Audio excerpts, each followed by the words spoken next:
Wakati mapambano yakiendelea, juhudi za kutafuta ufumbuzi mzozo kati ya Ukraine na Urusi zikisuasua, wakuu wa Umoja wa Ulaya wanataka Ukraine isaidiwe kijeshi. Shirika la habari la nchini Urusi Interfax limeripoti kwamba utawala wa Kremlin umesema bado kuna mkwamo katika kuyatafuta tena mazungumzo ya kutafuta amani na Ukraine, huku viongozi mbalimbali akiwemo msemaji wa Kremlin Dmitry Peskov akisema Urusi inapendelea na inaunga mkono muendelezo wa juhudi za Marekani kupatanisha. Utakumbuka Urusi na Ukraine zilifanya mazungumzo ya ana kwa ana mjini Istanbul nchini Uturuki mnamo Mei 16 na Juni 2 yalileta matokeo ya ubadilishanaji wafungwa na kurejeshwa kwa miili ya wanajeshi waliokufa.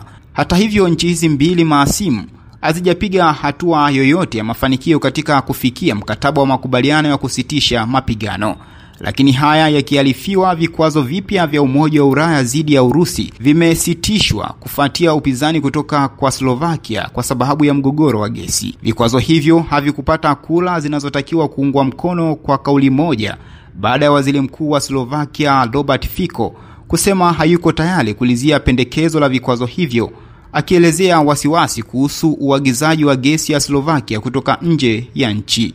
Viongozi wa Umoja wa Ulaya walikusanyika mjini Brussels kwa ajili ya kujadili msaada zaidi kwa ajili ya Ukraine, zikiwemo hatua mpya za udhibiti kwa Urusi, kurefusha vikwazo vilivyopo na njia ya Ukraine kuelekea wanachama wa Umoja wa Ulaya. Vikwazo vya duru 18 vilivyopendekezwa na halmashauri kuu ya Umoja wa Ulaya vinazilenga sekta ya fedha na nishati ya Urusi, kujibu hatua ya rais wa Urusi Vladimir Putin kukataa kukubali mkataba wa kusitisha mapigano nchini Ukraine usio na masharti yoyote.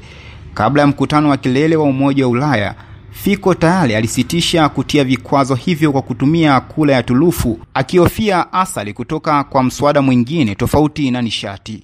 Slovakia inapinga mipango ya Umoja wa Ulaya kusitisha kabisa mikataba yoyote ya usafirishaji wa gesi na Urusi kuanzia mwanzo wa mwaka 2028.